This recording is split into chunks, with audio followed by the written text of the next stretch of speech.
ngendikane la yazalul mar'u fi fushatin min dini malam yusib daman haroman. Labain malih.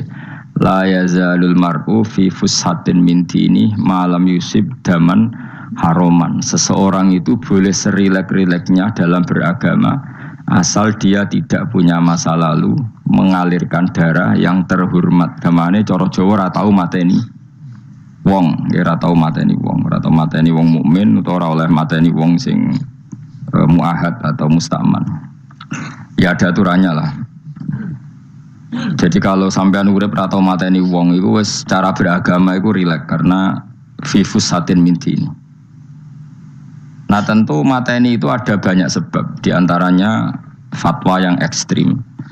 Sehingga ulama dulu itu senang guyon sampai keterusan saiki. Jadi kabeh wong alim khase sering guyon karena memang menghindari omongan penting. Kenapa? Karena sekali omongan penting ini kadang yu'addi ilal fatwa bitaqatul. Takutnya fatwa itu ekstrim, kemudian saling apa? Saling bunuh. Sehingga masyhur itu ada pepatah bahwa statement ulama atau kolamul ulama, penanya ulama itu ahaddu minas sayf, lebih tajam ketimbang apa? Pedang, karena bisa menimbulkan macam-macam. Sehingga dulu banyak ulama kalau bab jinayat itu sudah tidak mau baca bab jinayat. Jinayat itu karena ya takutnya fatwanya itu ekstrim. Ada beda zaman Nabi itu kan enak ya. Sing Kanjeng Nabi mesti bener ya. Musuhnya Abu Jahal CS mesti salah ya. Tukaran saiki wis gak seru. Tukaran mbek kowe repot. Masih aku musuh sampean iki soalnya bener sampean. Wong ora tau urip ora tau seneng mbok musuhi ku piye ngono dadi. Kan gak penak. Jajal misalnya kiai tukaran mbek santri, wong mesti kan normalnya bela kiai ini, mergo luwih alim luwih bener. Tapi kan cara pandang lha iya sing bener kok mau ngalah kan. Iso wae sing disalahno pangeran iku sing saiki wong tua tukaran mbek anak, kira-kira wong nyalahno sapa? Nyalahno wong tuane apa anake? Cara kowe dadi hakim.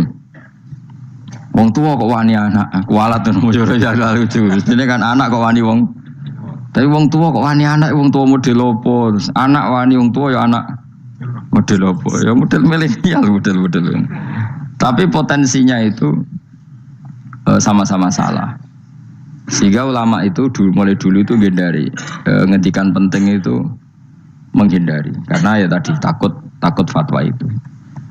Saya ulang lagi ya, jadi seseorang itu selonggar-longgarnya dalam beragama asal tidak pernah membunuh, tidak memburu darah yang seharusnya tidak terbunuh.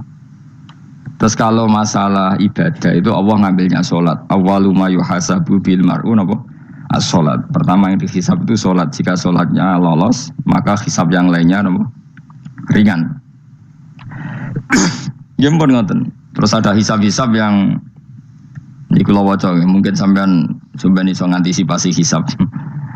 Jadi la tazulu qadama Adam atau qadama ibni Adam yaumal qiyamah hatta yus'ala an arba'in.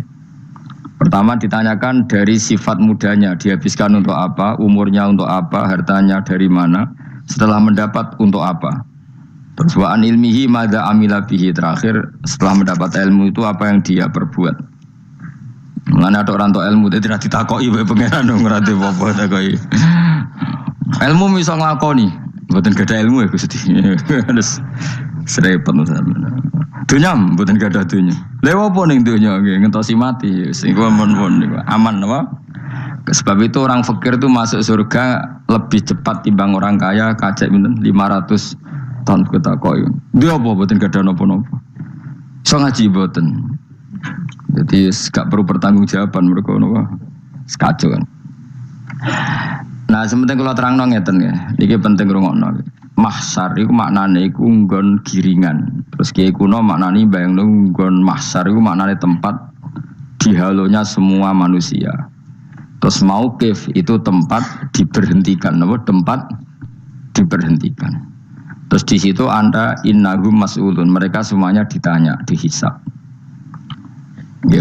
Semuanya dihisab. Terus ngendikane Kanjeng Nabi, hasibu anfusakum qabla an tuhasabu.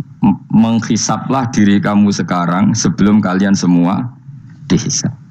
Sehingga potensi kita ini umat Islam utamanya sing tahu ngaji ini, sampean semua dihisab ini kemungkinannya kecil.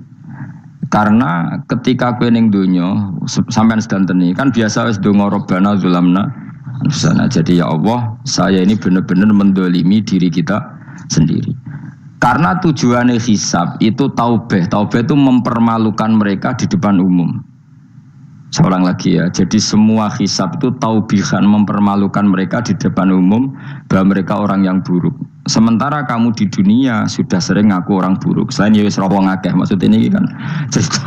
Jadi kayak ngakuin apa Rabbana zalamna anfusana. Sehingga ngendikane Kanjeng Nabi sebuti hasibu anfusakum qabla antu hasabu. Menghisaplah diri kamu sendiri sebelum nanti kamu benar-benar dihisap.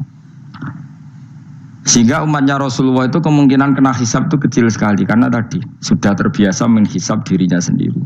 Apalagi kita, kata Rasulullah, saya dikasih hadiah yang para nabi sebelum saya enggak dikasih hadiah itu. Apa itu? 5 hal itu. Di antaranya apa? Kata Rasulullah, wa utitu khawatima suratil Baqarah.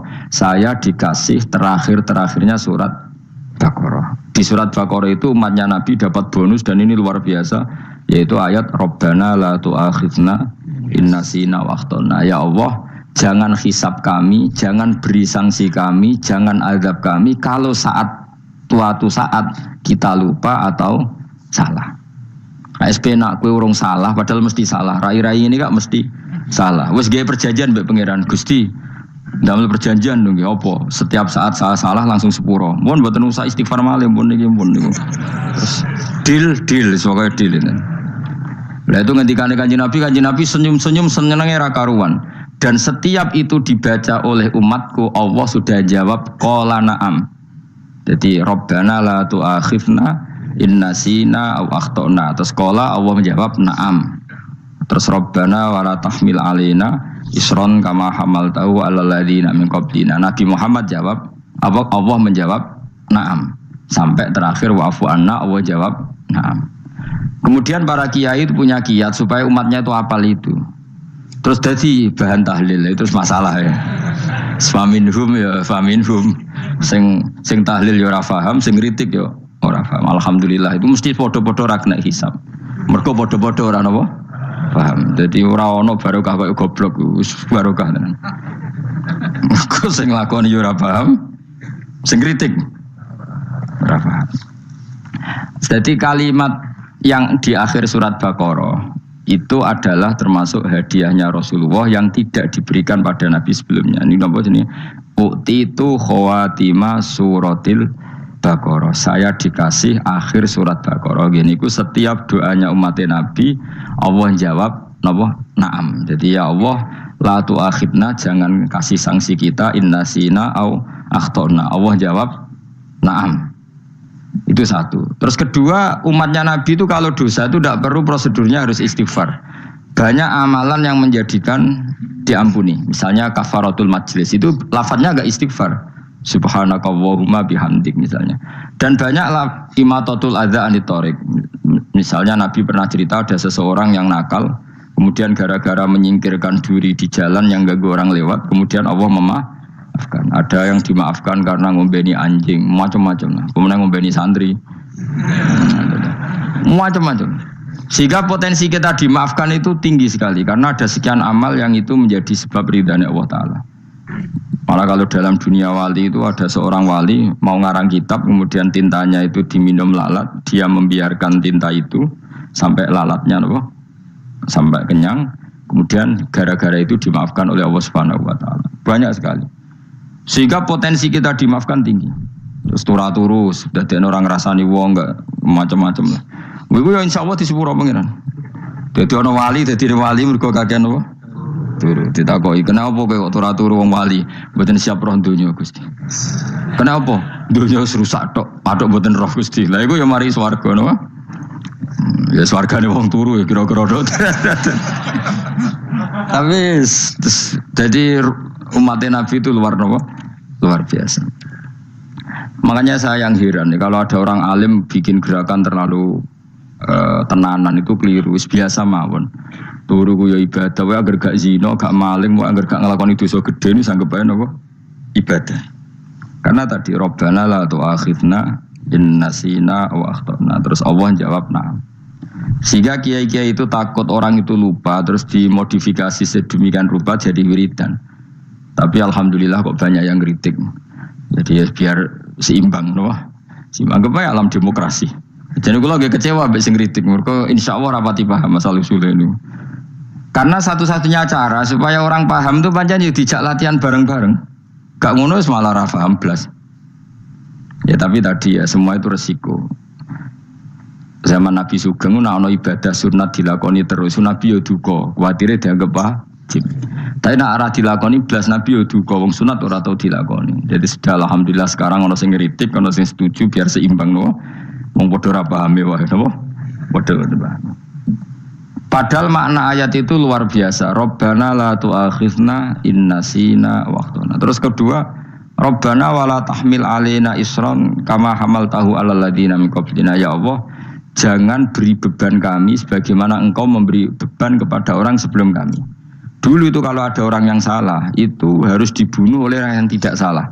Liyaqtulal bari'u minkum al mujrima. Supaya yang tidak salah membunuh yang salah. Sehingga ketika umatnya Nabi Musa menyembah anak sapi ijel itu, apa kata Allah? Fatubu ila bari'ikum faqtulu anfusakum. Kamu syaratnya tobat harus saling membunuh, yaitu orang yang terbebas dari dosa itu membunuh yang tidak dosa. Masyhur itu. Terus Allah mengirimkan mendung yang pekat terus gelap. Ketika gelap itu yang al-bari yang enggak dosa mengeksekusi yang dosa. Sekarang kan enggak, paling takam KPK, berarti penjara mulai suka, sisa korupsi jaga. Jadi penak lah pokoknya zaman akhir itu penak. Pemenang saya KPK ini mulai disoal, jadi aman lah. Sebuah sing bener di. Ajane ya sing bener ya pangeran. Misalnya rasa KPK lah nak takwa ya rasa korupsi. Kalau KPK dilemahkan nanti yang korupsi marah. Lah masih orang KPK lah nak di pangeran kan ya aman karena korupsi.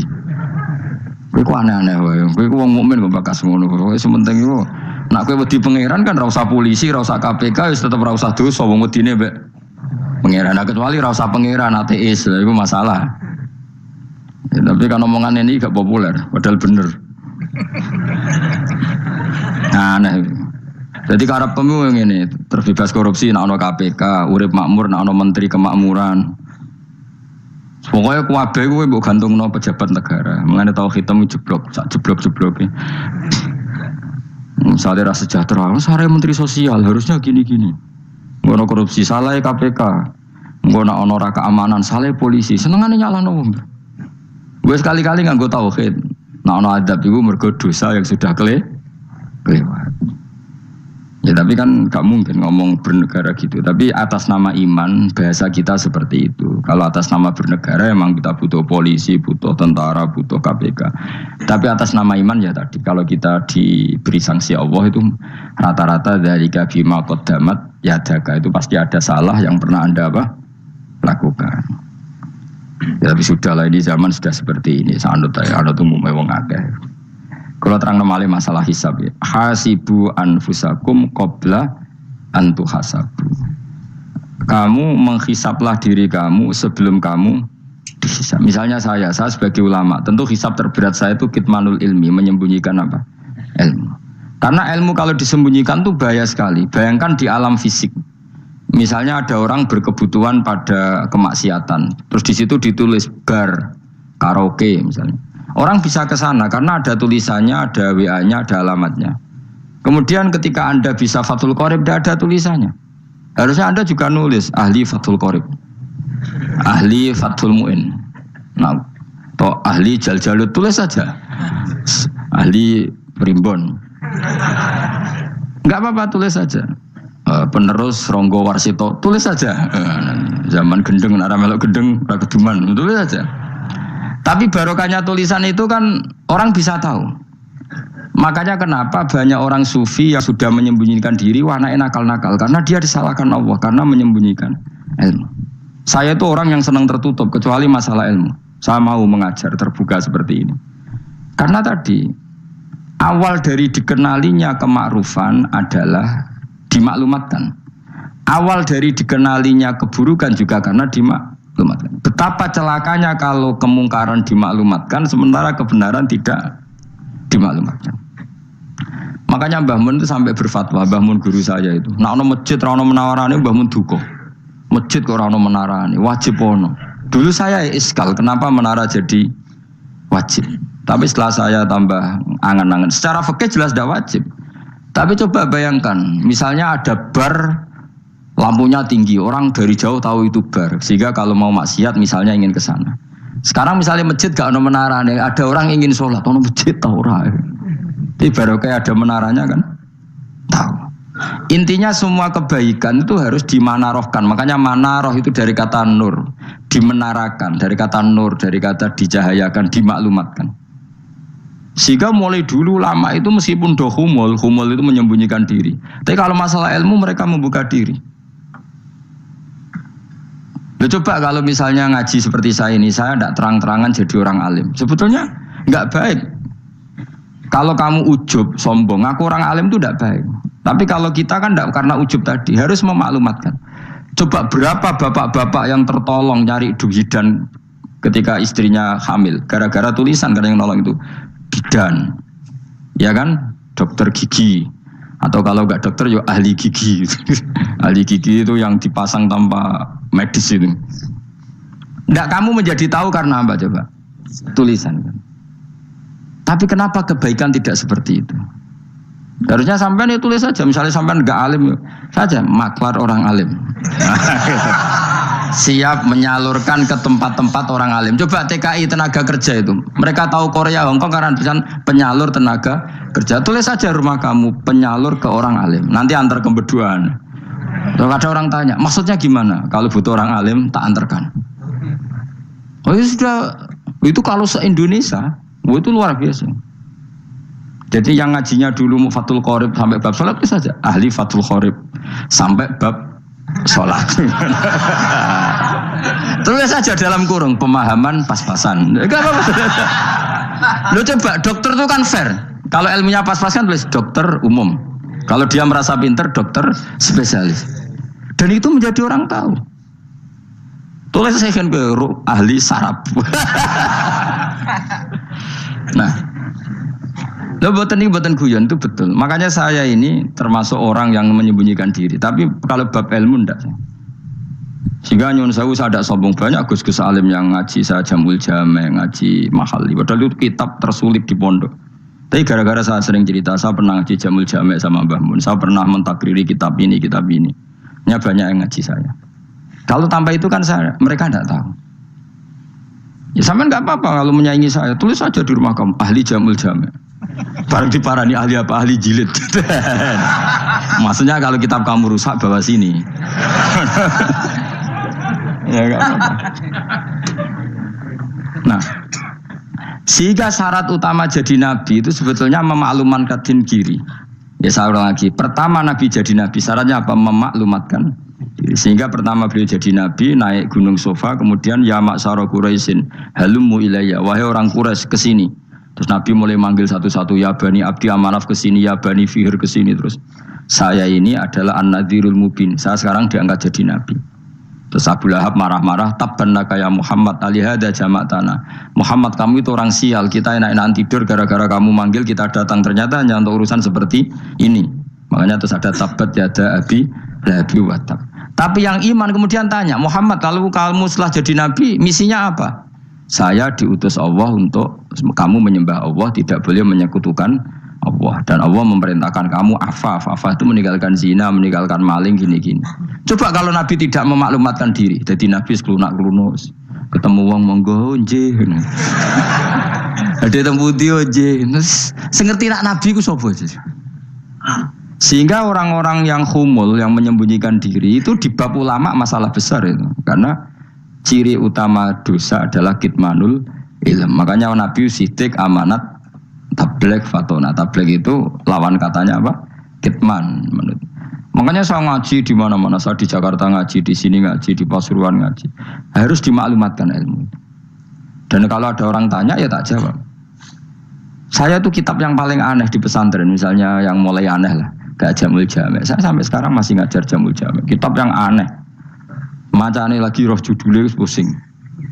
Jamul jawame. Kumpulannya piro-piro kumpulan. Jadi ilmu apa ayo. Ono ning kono. Sing gak ono ilmu dukun, mboten enten. Ilmu carane bodoni ora ono. Ning kono mau carane mlebu swarga tok. Mane potensi kula mlebu swarga itu tinggi sekali. Cara sing model piye duwe. Dadi mun. Dadi cara sing model piye duwe. Dadi cukup banyak napa? Cara. Sampe nek ndek cara sitok ora mesti kula nu gak ada cara kathah. Dadi nek dari cara iki mentok ganti cara iki mentok. Ya terakhir paling gampang cara nganggo fadhole pangeran. Iku kena mbok tiru. Pokoke mbok swarga nganggo fadhole pangeran. Masalah utama kita sebetulnya itu. Makanya saya tidak pati cocok sama orang sufi itu. Kebenaran itu harus dimaklumatkan. Sementara orang sufi itu ingin menyembunyikan diri. Itu kalau untuk yang alim itu tidak bagus. Wong kita saja tahu itu dokter atau bidan karena tulisan. Ini bidan, ini dokter. Dan mereka jujur, dokter umum, dokter spesialis. Loh, coba misalnya di kota, kamu tulis saja penyalur kebaikan. Orang yang ingin mondok, pondok pilihannya ada, Sarang ada, Peloso, Lirboyo. Kalau saya ke sana gimana? Saya kenal Gusnya, tak anter. Wan keren, juga ada penyalur. Kalau orang bisa tersalurkan ke Korea, ke Korut, ke Jepang karena tulisan, kenapa tidak banyak orang tersalur kebaikan karena tulisan? Gue orang mau kelunak orang jelas. Meskipun nanti ditawari orang, mesti dulu sih ahli takrib, wong guyu,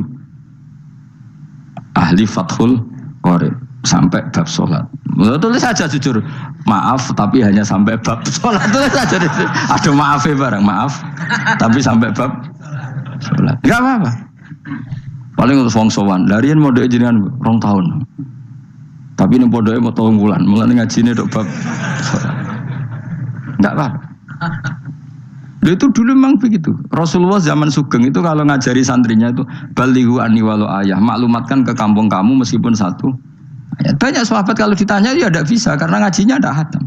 Tapi ya terus gak apa-apa, kok tak soano Abu Bakar, tak soano Umar, ditanyakan yang lebih pintar. Saking tidak pahamnya sahabat itu lucu ketika ada ayat waqulu wasrabu hatta yatabayyana lakumul khaytul abyadu minal khaytil aswad. Itu kalau mau tidur ya benar-benar bawa benang putih sama benang hitam, ditulis dipasang di pintunya. Jadi kalau makan diinceng lagi, kok masih belum kelihatan, wah masih boleh makan. Terus begitu. Kalau sudah mulai syuruk, mulai padang, wah berarti sudah imsak. Jadi karena makanlah dan minumlah sampai benang hitam terbedakan dari benang putih. Artinya kalau malam kan dulu kan nggak ada listrik, nggak ada lampu, berarti kalau benar-benar masih malam nggak terlihat, berarti masih boleh makan. Nanti terus dilihat gitu. Terus, ya sudah wakafnya di situ. Hatta yatabayyana lakumul khaytul abyadu minal khaytil aswad, wakaf dulu. Terus akhirnya Kanjeng Nabi itu piye kok umatku jadi masangi benang. Akhirnya Jibril teko. Ini makanya unik dalam ulumul Quran. Satu-satunya ayat yang diturunkan hanya 1 kata itu ya ayat itu tok. Terus Jibril datang, Muhammad ayatnya itu kurang sitok. Minal fajr. Terus ditambahi minal fajr. Jadi minal fajr itu unik. Ada Jibril jauh-jauh dari langit. Iku mau nurono apa? Minal fajr. Makanya kalau kamu nanti dites, kalau ingin jadi dokter tafsir dites, ada 1 kalimat yang diturunkan jauh-jauh Jibril ke bumi. Apa kalimat itu? Jawabannya minal fajr. Wis alim gue yakin alim. Memang ikut tak? Masa ikut? Mereka gara-gara sahabat itu terus masangi apa? Benang ngincang. Minal fajr. Baru mereka tahu maksud fajar, maksud apa? Benang hitam artinya malam, benang putih artinya fajar. Sodik sudah menyingsing. Semenjak itu sudah ada benang-benangan karena jadi orang-orang ngono maksudnya cek kurang sithik terus turun apa? Minal fajr ya. Jadi nanti kalau sampai latihan tes jadi dokter apa? Tafsir. Ayat mana yang diturunkan hanya 1 kalimat atau 1 kata jawab apa? Minal fajr. Lolos langsung dokter. Pun pinter. Ya pinter ngerpek maksudnya orang diganda. Lah nanti hubungan kita dengan Allah ya seperti itu. Sejauh mana kita memaklumatkan Allah, sejauh mana kita mengkampanyakan Allah. Saya berkali-kali bilang, saya kemarin kan di Korea, itu sebetulnya saya yakin hanya doa saya. Saya sering berdoa, ya Allah, Engkau dipuji di langit dan di bumi. Lalu kalau di bumi ateis, itu caranya kayak apa? Dulu saya itu terobati karena Uni Soviet setelah persemakmuran banyak menjadi negara Islam. Berarti itu bukti bahwa Allah pun dipuji di bumi Uni Soviet. Lalu yang kayak Korea kayak apa? Ternyata betul Koreanya tetap ateis, tapi gara-gara diserbu wong Indonesia. 49.000 wong Indonesia ning Korea Selatan. Iku mbok gawe sing salat separuh, iku jek pira? 24, kira-kira ya selawe digawe 20.000. Ku 20.000 salat kabeh, tahlilan kabeh surwame. Lah kok sing ngritik tahlil muni sunah Rasul tok surwame. Pokoke rame lah walhasil. Itu tahlilan wah itu enggak ada hadisnya. Gak apa-apa sing penting muni hadis sing sitok tahlil muni hadis ya ibadah, tahlil ya ibadah. Mbok lah soal kok bener ding totalan guri sing penting rame. Maksudnya sementing rame ngomong visi Islam. Itu Islam tahlil, situ Islam sunnah Rasul gak masalah. Wong ape yakin bener saiki ya ora ono klarifikasi. Tapi sementing kan kabeh ngomong tentang Islam. Artinya gini, Allah punya cara untuk supaya bumi Korea itu ada yang bertasbih bersujud. Mil'us samawati wa mil'ul.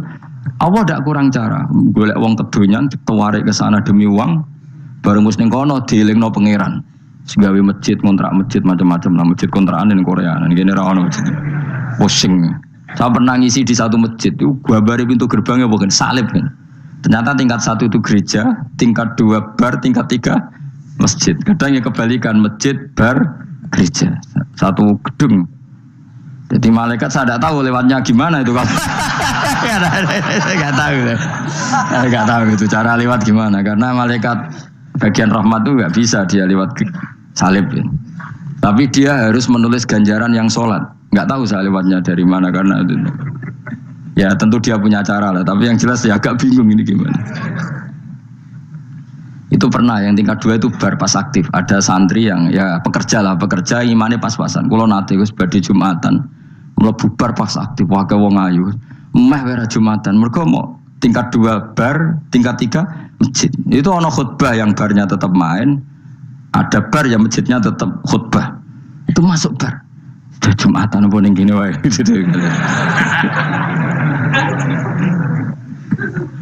Akhirnya ya di situ beberapa menit terus.